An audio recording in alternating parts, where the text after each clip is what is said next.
Nós começaremos hoje uma série de mensagens no livro de Atos, irmãos. Atos dos Apóstolos.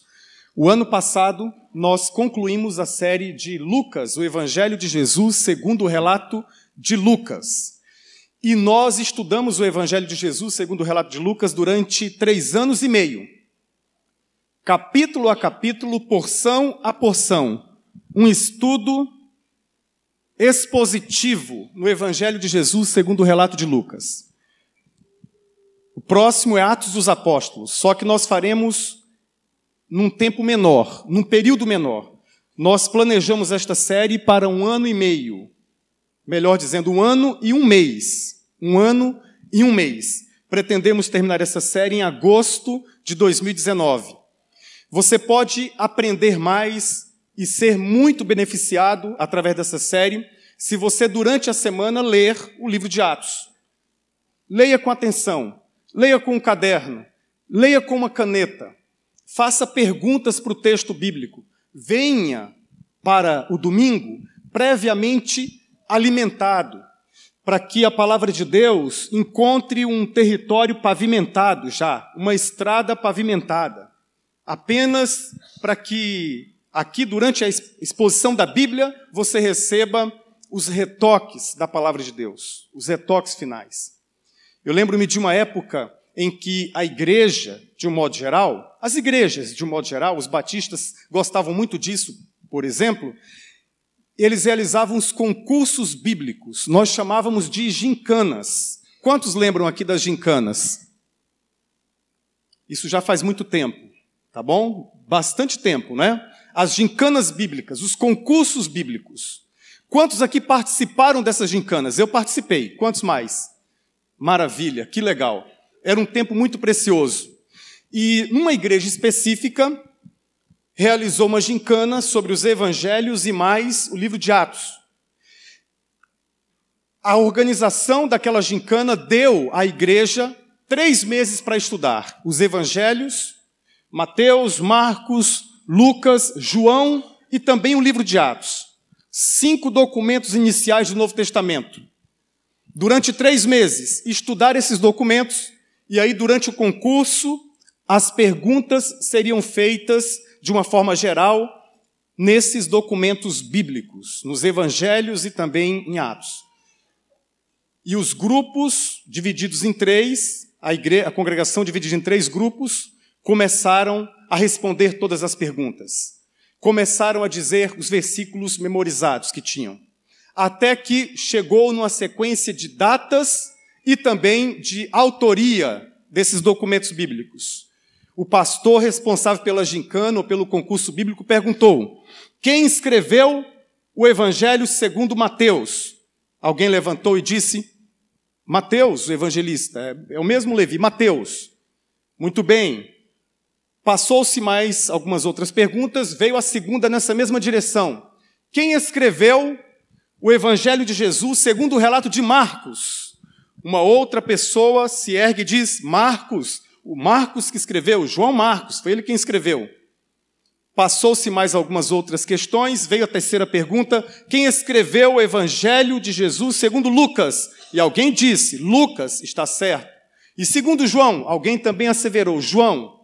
Até que veio a pergunta: e quem escreveu Atos dos Apóstolos? Ninguém sabia. Naquele lugar, naquela congregação, ninguém se dera conta do autor de Atos. E aí eles tinham uma dinâmica de consultar os universitários, que lá naquele contexto eram os seminaristas. Os seminaristas eram os universitários. Então a pergunta passou para os seminaristas, para que eles ajudassem aquele grupo. Muito bem, quem escreveu o livro de Atos? O seminarista mais antigo se colocou de pé e disse corajosamente: o apóstolo Atos. Foi ele quem escreveu. Se é na mesma sequência, seria o apóstolo Atos. Mas não foi o apóstolo Atos. Atos dos Apóstolos recebeu este título tardiamente, já no 2º século.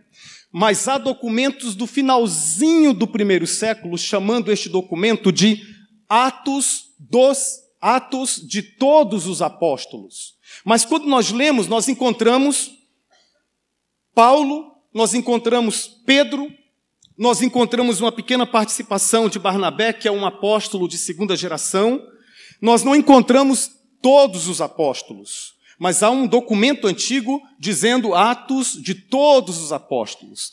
Há um outro documento antigo também que assevera Evangelho do Espírito Santo, por causa da ênfase que há ao Espírito Santo de Deus em Atos dos Apóstolos. Porém, quando você pega o documento grego, documento baseado no original, esta expressão Atos dos Apóstolos não aparece, ela aparece simplesmente a expressão praxis. Praxis, que foi transliterada e colocada na língua portuguesa, e nós sabemos bem o sentido do que significa praxis. É a prática, a ação dos apóstolos. Nós ficamos na dinâmica de estudo nos perguntando se foram atos dos apóstolos, atos do Espírito Santo através dos apóstolos, atos de Deus. Nós tentaremos responder estas perguntas aqui durante a nossa série. Mas o que nós percebemos ao folhear as páginas deste livro maravilhoso, extraordinário, Atos dos Apóstolos, ou Prática dos Apóstolos, como nós temos, é uma expressão que está aí como o título geral da série, Sem Paredes. Porque nós encontramos aqui em Atos dos Apóstolos a igreja, a história da igreja primitiva, porém sem paredes. E eu me lembro, por exemplo, de um autor, um comentarista, um teólogo protestante, o Howard Marshall, que em 1960 visitou uma cidade, Kassel, o nome da cidade. E lá ele encontrou as ruínas da cidade. Mais da metade da cidade estava completamente arruinada por causa de muitos bombardeios.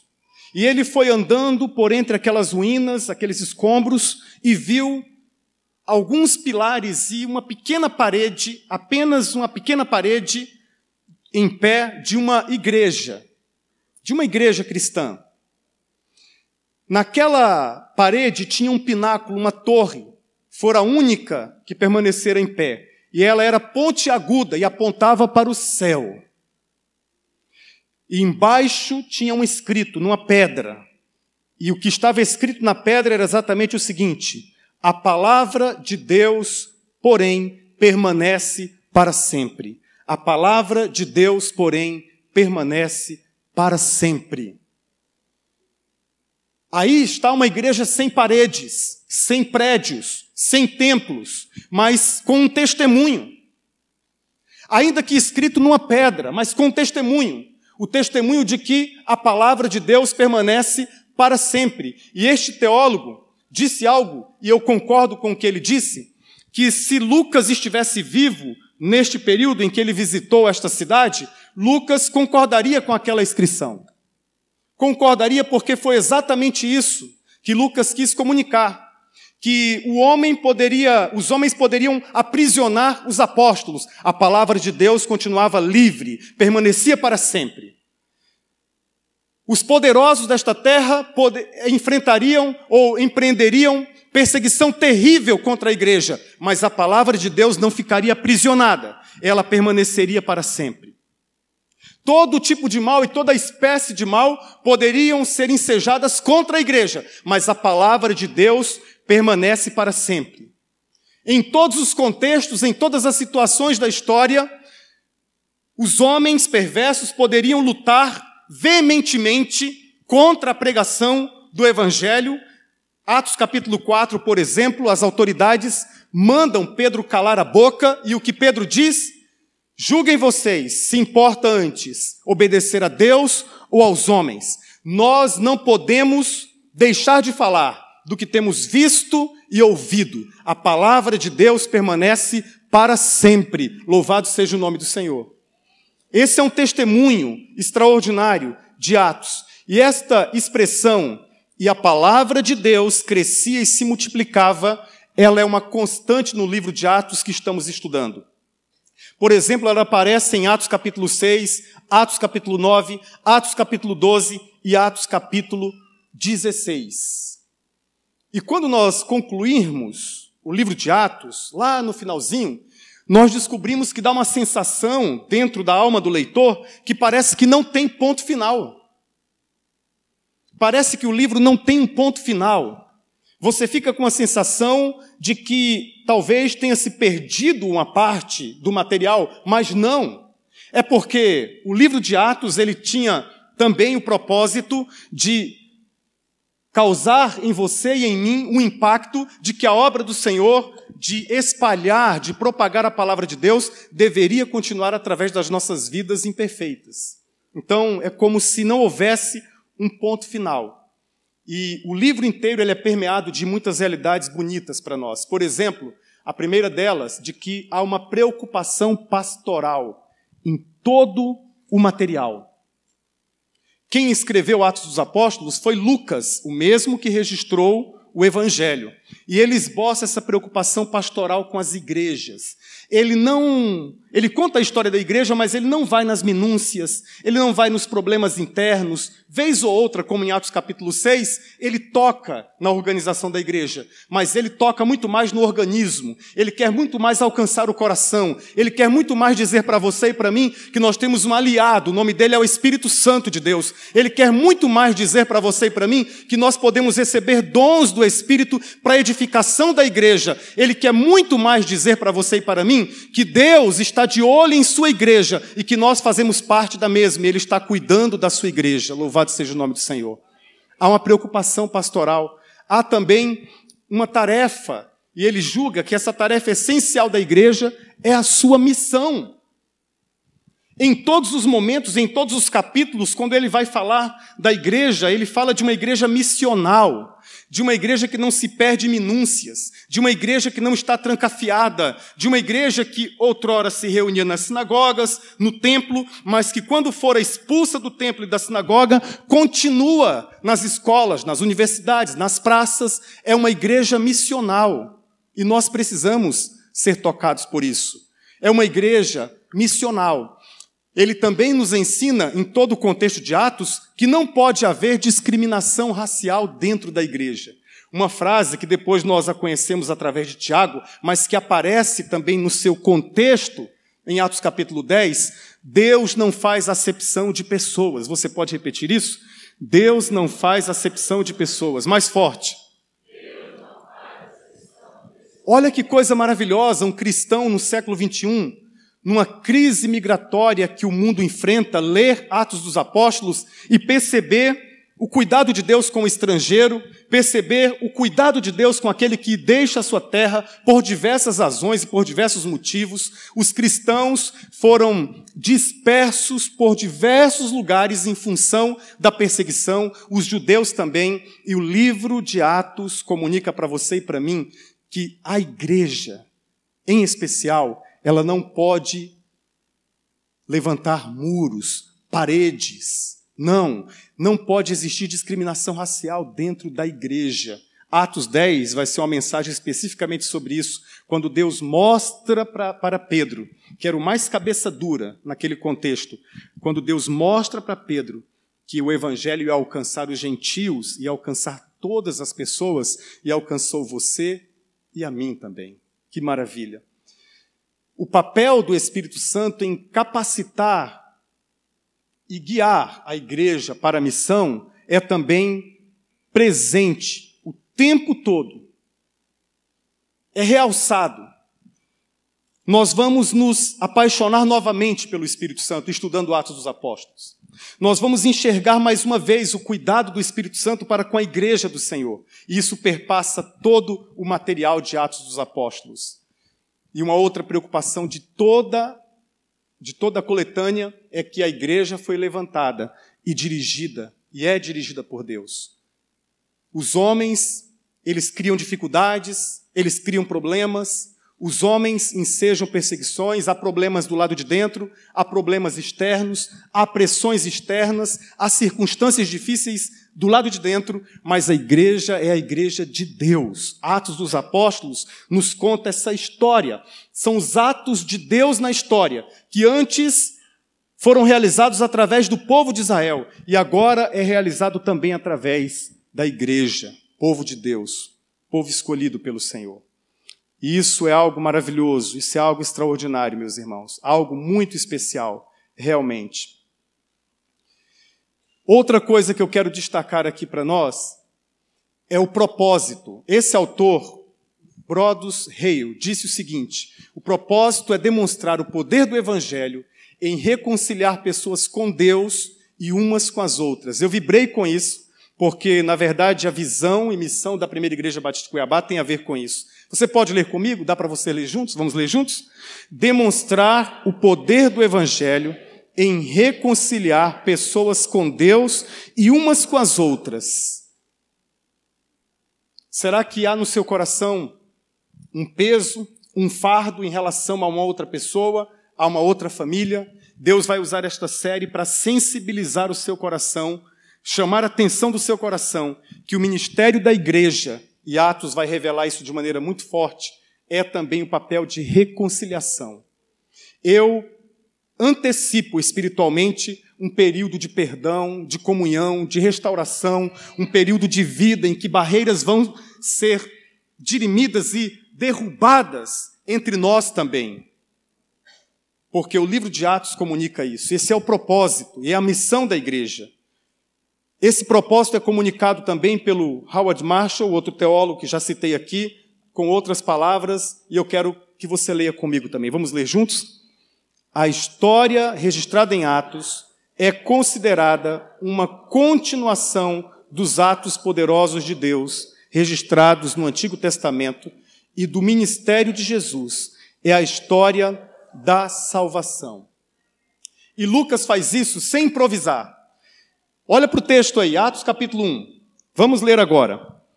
Ele diz assim, Atos capítulo 1, a partir do versículo 1. Em meu livro anterior, Teófilo, eu escrevi a respeito de tudo que Jesus começou a fazer e a ensinar, até o dia em que foi elevado ao céu, depois de ter dado instruções por meio do Espírito Santo aos apóstolos que haviam escolhido. Depois do seu sofrimento, Jesus apresentou-se a eles e deu-lhes muitas provas indiscutíveis de que estava vivo. Apareceu-lhes por um período de 40 dias, falando-lhes acerca do reino de Deus.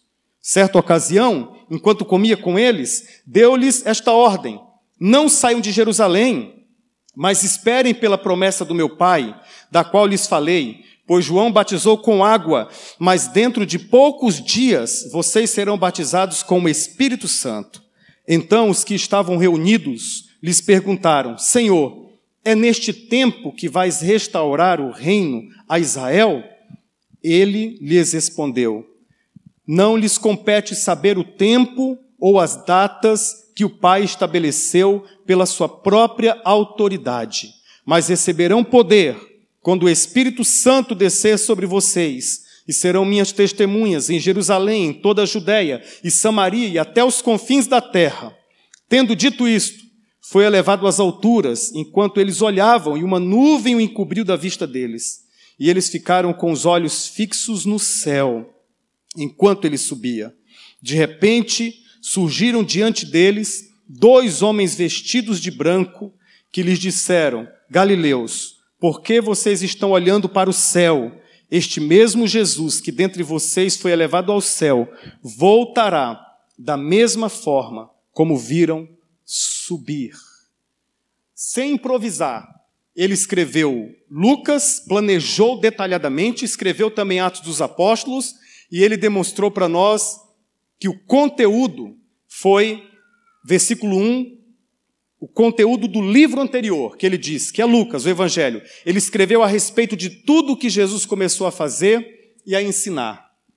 Portanto, Atos é uma continuação da vida de Jesus e da obra de Jesus e da mensagem de Jesus. É a mesma coisa. O período, diz ele, que foi até o dia em que Jesus foi elevado aos céus, depois de ter dado instrução por meio do Espírito Santo, versículo 2, aos apóstolos que havia escolhido. E o fundamento do livro de Atos, que é o mesmo fundamento de Lucas, é a ressurreição de Jesus. Ele diz claramente na Bíblia, depois do seu sofrimento, versículo 3, Jesus apresentou-se a eles, deu-lhes muitas provas indiscutíveis de que estava vivo e apareceu-lhes por um período de 40 dias, falando-lhes acerca do reino de Deus. Um período de 40 dias, Jesus ressurreto. Você consegue imaginar isso?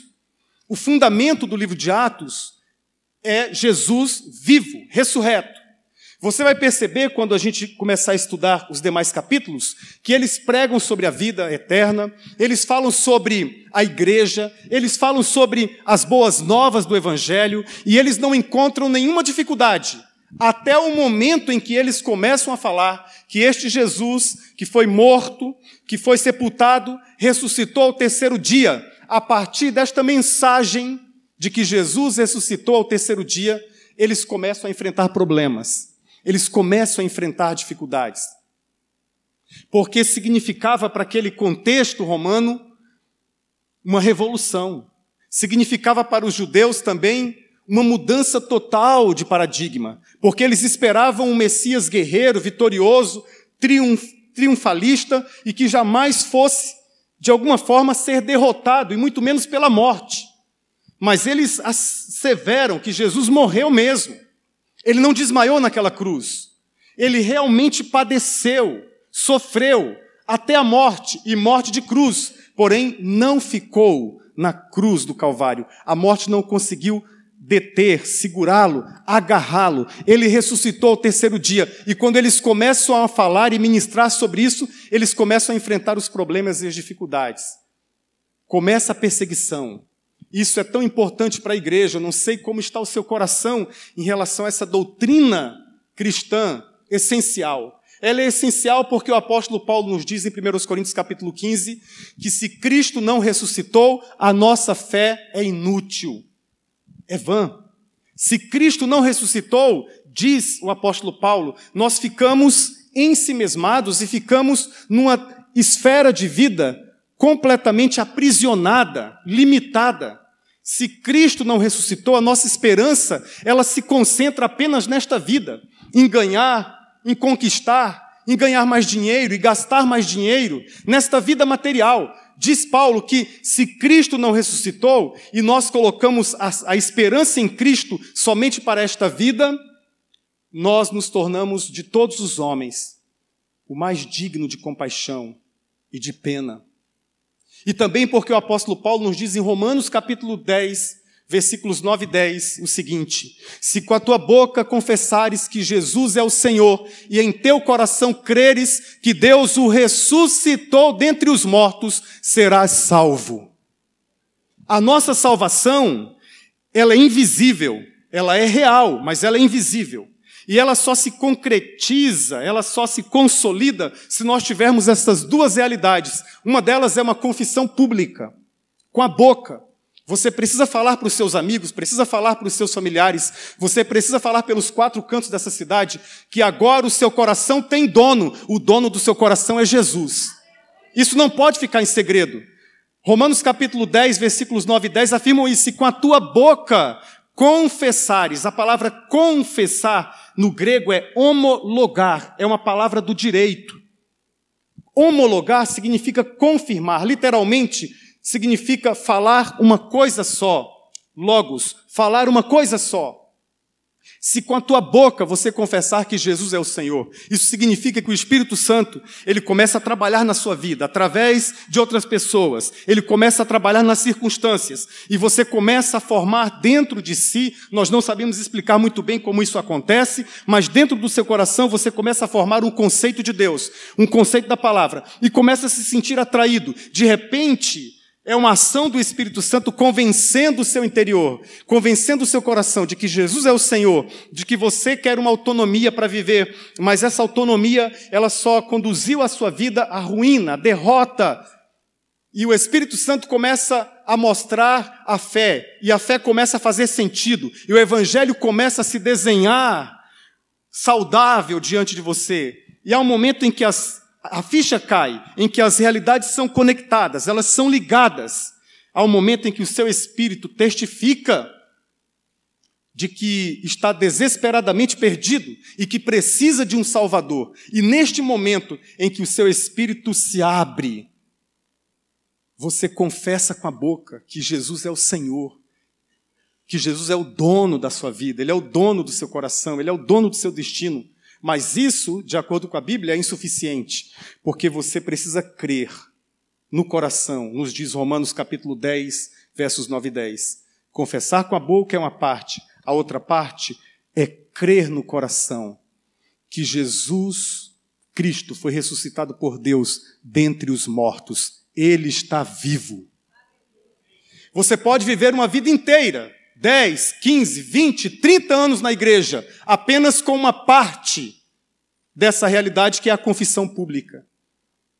E você vai expressar essa confissão pública durante muito tempo. Mas a Bíblia não chama isso de salvação.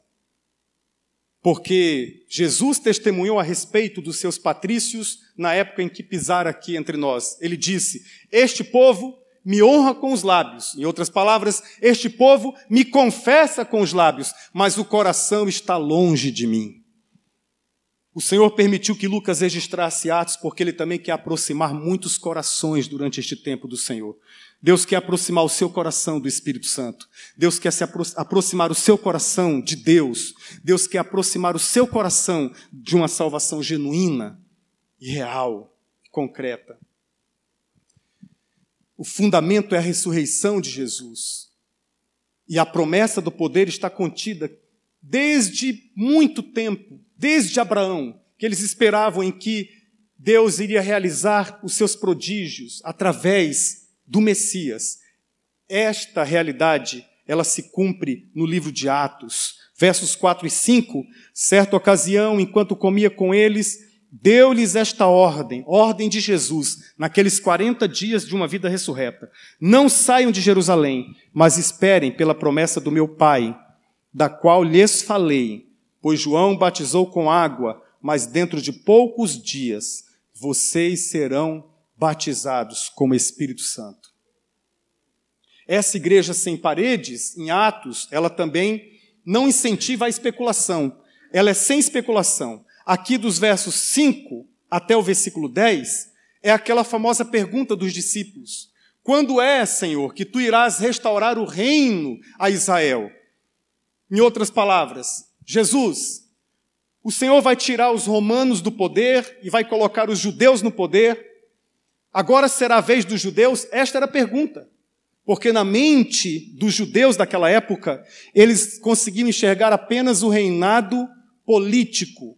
Eles conseguiam enxergar apenas uma libertação política. Mas Jesus disse, o meu reino não é deste mundo. Ele antecipa essa visão do reino durante 40 dias, irmãos. O texto de Atos nos diz que o único assunto de Jesus, a única mensagem de Jesus durante aqueles 40 dias foi sobre o reino de Deus. E o reino de Deus, segundo a definição de Romanos capítulo 14, versículo 17, é justiça, paz e alegria no Espírito Santo. Durante 40 dias ele falou de uma justiça, não a dos homens, mas a justiça de Deus. Durante 40 dias ele falou de uma paz, mas uma paz que o mundo não pode dar, que é uma paz como a ausência de guerras, mas é uma paz perfeita e completa. Durante 40 dias ele falou de uma alegria indizível em palavras, uma alegria extraordinária. Durante 40 dias. Mas os discípulos, durante aquele tempo, ouviram tudo isso e mesmo assim especulavam. Quando é que vai acontecer isso? Vocês sabiam, irmãos, que os principais erros da igreja em toda a história foi quando a igreja começou a especular sobre o futuro? Quando a igreja começou a especular sobre o futuro, começou a marcar datas, estude a história do cristianismo. Houve momentos na história em que determinadas agremiações religiosas marcaram o dia e a hora do retorno de Jesus, embora Jesus tenha deixado claro na sua palavra que da hora e do dia ninguém sabe, nem ele mesmo, só o Pai. Somente Deus o Pai sabe. Mas as especulações não são apenas sobre o futuro. Às vezes nós nos perdemos nas nossas perguntas. É claro que nós temos que ter um senso crítico, mas eu creio e prego que muito além do senso crítico, nós temos que ter um senso crístico. Cristo tem que agir na sua vida, Cristo tem que agir no seu coração. Senão você só fica com perguntas, com questões, e algumas perguntas mais difíceis do que outras, e algumas perguntas e especulações você deixa de viver, você deixa de seguir, por exemplo, o conselho de Davi, o salmista, com o seu coração simples, que disse: eu não me ocupei de coisas demasiadamente difíceis para mim. Paulo, quando escreve a carta aos Romanos, nos capítulos 9, 10 e 11, ele tenta desenhar um pouco do que significa a eleição divina, do que significa a predestinação, do que significa a escolha de Deus em relação ao povo de Israel, e como é que a igreja entra nessa história toda. E tem um momento no texto em que ele percebe que está falando de um assunto muito difícil, muito complicado, e ele encerra, fim de papo, ele não vai adiante, e ele termina aquela porção magnífica da Bíblia, que começa no capítulo 9, termina no capítulo 11, com a seguinte expressão, a partir do versículo 33, capítulo 11, verso 33. Ó profundidade da riqueza, tanto da sabedoria como do conhecimento de Deus. Quão insondáveis são os seus juízos, inescrutáveis os teus caminhos. Quem, pois, conheceu a mente do Senhor? Quem se tornou seu conselheiro? Porque dele, por ele, para ele são todas as coisas. Glória, pois, a ele eternamente. Amém. O livro de Atos vai incentivar você a não especular tanto. Vai incentivar você a fazer as perguntas certas. E uma das perguntas certas é: como é que o meu coração pode ser mais dominado pelo Santo Espírito de Deus? Como é que o meu casamento pode ter mais a marca do Santo Espírito de Deus? Como é que eu posso usar os meus dons para edificar e para tirar a carga de cima dos ombros dos pastores e ajudar a igreja a ser mais bonita, a ser mais viva, a ser mais saudável? Como é que eu posso descobrir os meus dons? É uma pergunta que você deve fazer. O Espírito Santo te deu dons espirituais. E Ele quer que você use esses dons espirituais. E durante esse estudo nós vamos ser incentivados a descobrir os nossos dons e as operações dos nossos dons e aplicar os nossos dons no reino de Deus. Sem especulação e sem perder de vista. Com isso eu termino nesses 4 pontos finais. Por quê? Porque algo, quando nós estudamos, hoje nós estamos estudando os 11 primeiros versículos. Algo, quando nós estudamos o livro de Atos, que nós não podemos perder de vista de jeito nenhum. Primeiro é o privilégio. O privilégio do discipulado. Atos dos Apóstolos é uma história também de gente ajudando gente a viver vida de gente. Não é uma história de semideuses, não é uma história de anjos com asas, é uma história de gente como você e eu, vivendo vida de gente e ajudando outras pessoas a viverem vida de gente. Sem heroísmos. Sem heroísmos. Mas há um privilégio do discipulado. Olha o que diz aí. Em meu livro anterior, Teófilo, aqui fica a marca. Em meu livro anterior, Teófilo, nós vimos quando estudamos Lucas que Teófilo era uma pessoa. Os comentaristas, depois de anos e anos de pesquisa, chegaram à conclusão que Teófilo era uma pessoa que fazia ponte. Ele conhecia alguma coisa, melhor, ele conhecia muito de judaísmo, mas conhecia muito de outras religiões, e ele entrega-se a Jesus. Provavelmente ele não era um judeu, mas ele teve um privilégio de receber 2 documentos inteiros, de receber uma formação espiritual. A expressão Teófilo significa amigo de Deus. Theos, philos. Philos, amigo, amizade. Theo, Deus, amigo de Deus. Esse homem, mesmo tendo este nome tão significativo, tão emblemático, ele precisava de um discipulado, de um acompanhamento, de uma formação espiritual, de alguém de carne e osso que pudesse ensinar-lhe a Bíblia. Aqui no nosso contexto, esse alguém de carne e osso pode ser o seu facilitador de pequeno grupo. pode ser o seu professor de escola bíblica dominical, pode ser um diácono da igreja, pode ser um pastor da igreja, pode ser um amigo com mais tempo, mas Deus não quer que ninguém fique sozinho, que ninguém viva sozinho. Jesus nos mandou de 2 em 2, pelo menos. Quem é o seu companheiro de oração? Tem alguém orando por sua vida? Tem alguém orando por sua vida todos os dias? Além da sua mãe, do seu pai, que isso já é maravilhoso, mas tem alguém na igreja ajudando você a compreender a palavra, a compreender? Isso é um privilégio, irmãos. Isso é maravilhoso. Isso é muito especial. Também há uma confiança muito especial, uma confiança extraordinária em Deus, na pessoa de Deus e na palavra de Deus. E, acima de tudo, na ressurreição. Cristo está vivo. A igreja primitiva, contada a sua história aqui em Atos, era uma igreja que não apenas tinha uma doutrina da ressurreição, eles tinham uma vida de ressurreição. Vida de ressurreição é viver como de fato é. Jesus está vivo. É viver com essa convicção de que Jesus está vivo no seu dia a dia, nos seus problemas. Eu gosto de uma canção antiga do Grupo Logos, e eu coloco essa canção lá no carro ou em casa, em alguns momentos. Essa semana eu ouvi essa canção, quando eu percebo o meu mundo interior se desmoronando, quando eu percebo os problemas se agigantando, quando eu percebo as dificuldades deste mundo, eu ouço essa canção do Paulo César, do Grupo Logos. A canção diz assim: não há motivos para pânico, Cristo já ressuscitou. Nós cantamos isso na igreja. O hino também clássico diz: porque Ele vive, posso crer no amanhã. Se você tem dificuldade de crer que, cientificamente não tem provas. Não tem provas de que uma pessoa morta pode reviver. Não tem provas.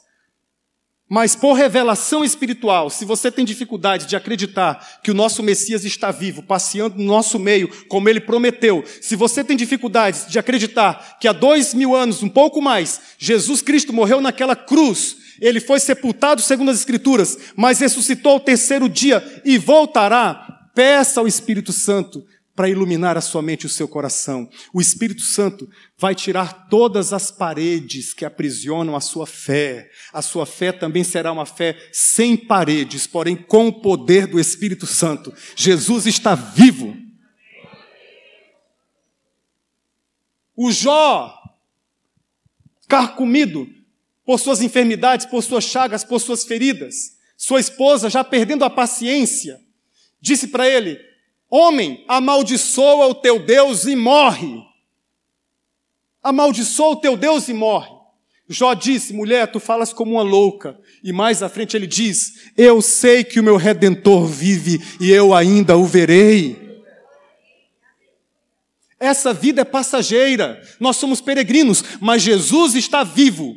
Como Paulo disse também, e escreve a Timóteo, e nós transformamos isso num hino que nós temos na nossa sinórdia cristã também.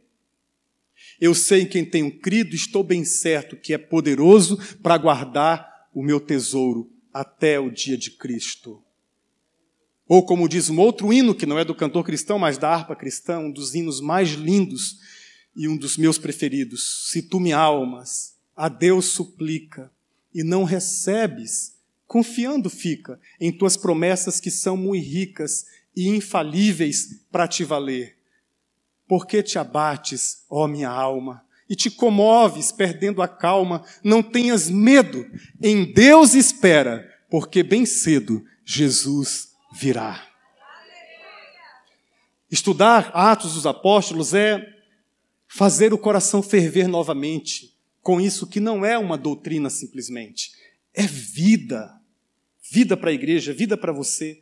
Uma dedicação também. Nós precisamos nos dedicar, porque veja bem, dedicar o estudo da Bíblia.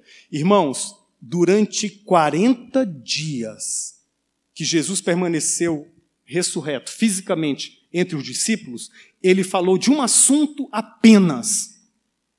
Qual foi o assunto? O reino de Deus. A Bíblia diz aqui, nós lemos. 40 dias na Bíblia é um ciclo completo. Foram 40 dias no deserto.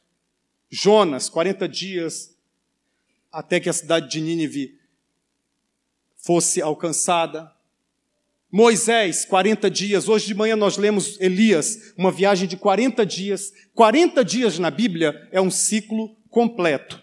Jesus, durante 40 dias, falou de uma coisa: reino de Deus. O reino de Deus. A expressão grega é basileia tuteu. Basileia tuteu. Reino de Deus. O reino que pertence a Deus. É tão enfático isso na língua grega que é o reino que é dele mesmo, que pertence a Deus. O reino não é meu, não é seu, não é de uma denominação específica, o reino é de Deus. E ele falou durante 40 dias sobre esse único assunto. A nossa dedicação deveria ser estudar sobre o reino de Deus. Ora, se Jesus falou durante 40 dias esse único assunto, por que nós perdemos tanto tempo, às vezes, estudando uma série de outras coisas? Nós precisamos redescobrir a mensagem do reino, o evangelho do reino, a vida do reino, a expressão do reino, especialmente o evangelho do reino, porque Jesus diz que quando esse evangelho do reino for pregado para o testemunho de todas as nações, então virá o fim. O reino de Deus. O poder também, não podemos perder de vista. Nós precisamos ser revestidos pelo Espírito Santo para testemunhar da palavra de Deus. Sem o poder do Espírito Santo, a nossa vida fica seca, fica sem graça, fica uma vida sem expressão, fica religiosa demais, fica quadrada demais.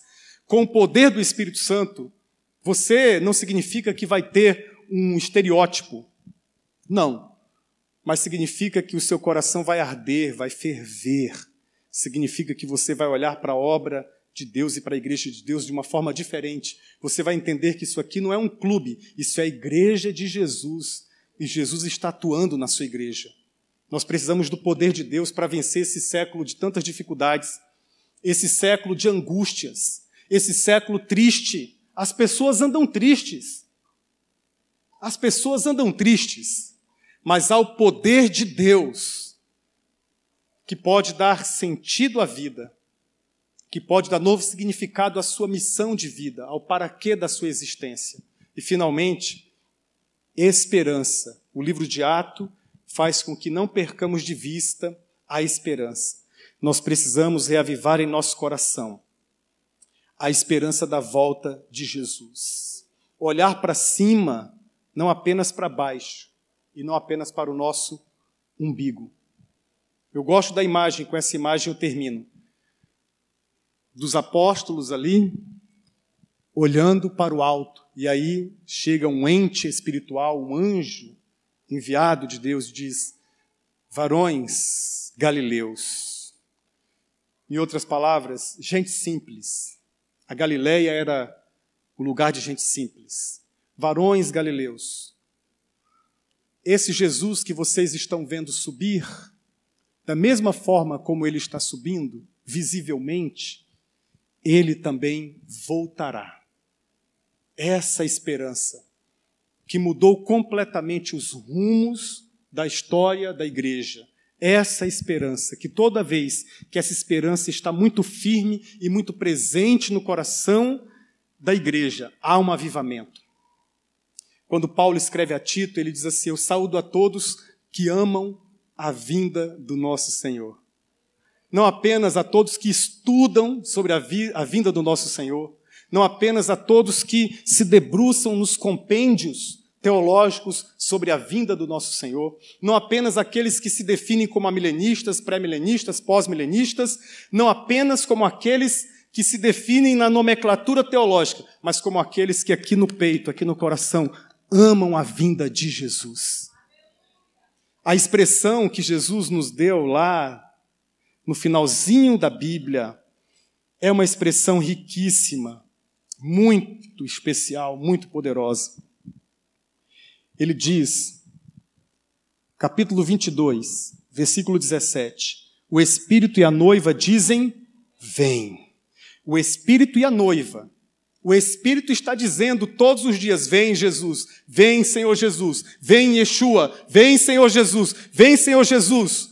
Mas a igreja ainda não está uníssona, a igreja ainda não está em unidade, a igreja ainda não está clamando, a igreja ainda não está amando a vinda de Jesus. Mas aquele dia, diz o Senhor, o Espírito e a noiva dizem, vem. E todo aquele que ouvir, diga: vem. E quem tiver sede, venha. E quem quiser, beba de graça da água da vida. Aquele, versículo 20, aquele que dá testemunho destas coisas diz: sim, venho em breve. Amém. Vem, Senhor Jesus. A graça do Senhor Jesus seja com todos.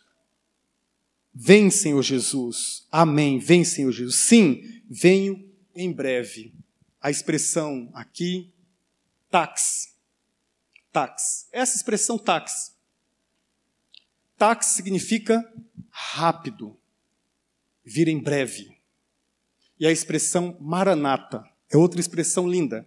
Maranata, segundo o teólogo Dallas Willard, era a expressão num sussurro, a expressão silenciosa que a noiva dizia aos ouvidos do noivo quando ele saía para uma missão, quando ele saía para a guerra.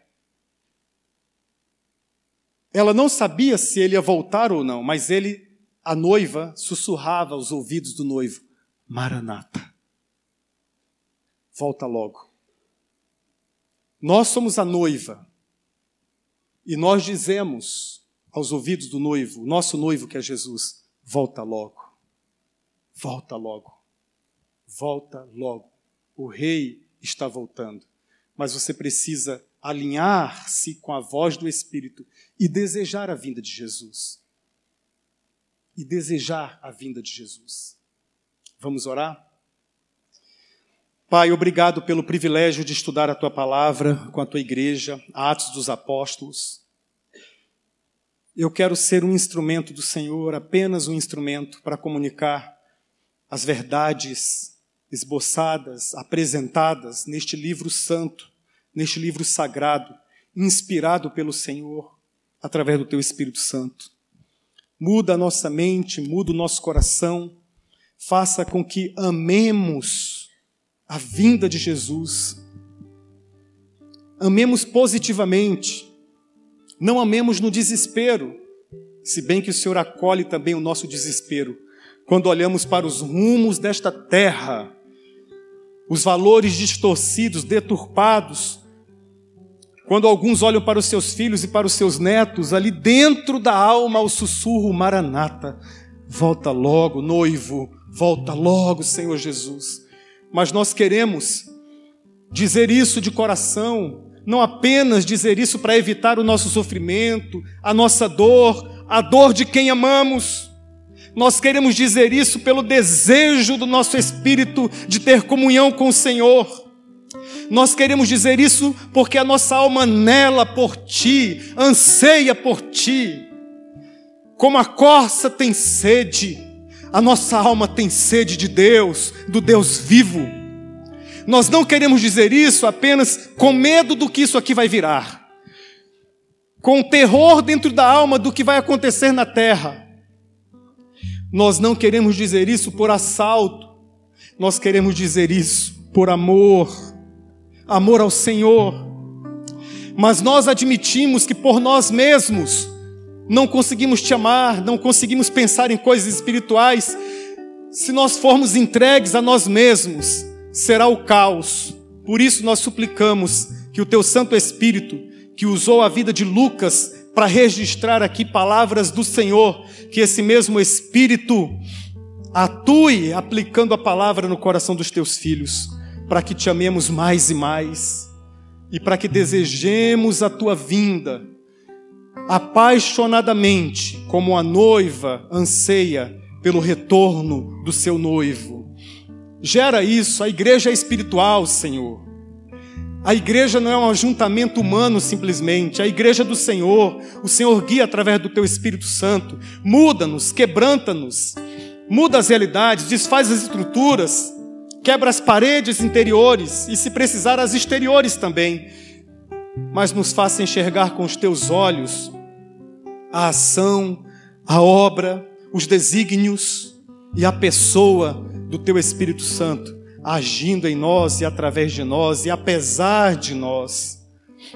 Nos ajude a Te amar mais e mais, Senhor, durante o tempo que dedicaremos ao estudo da Tua palavra. Em nome de Jesus, nós oramos. Amém.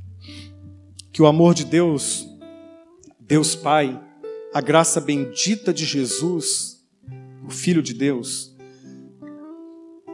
o consolo pleno do Espírito Santo, seja com esta igreja, com as demais igrejas espalhadas por toda a face da terra, hoje e para sempre. Amém e amém. Deus abençoe sua vida, tenha uma ótima semana, em nome de Jesus.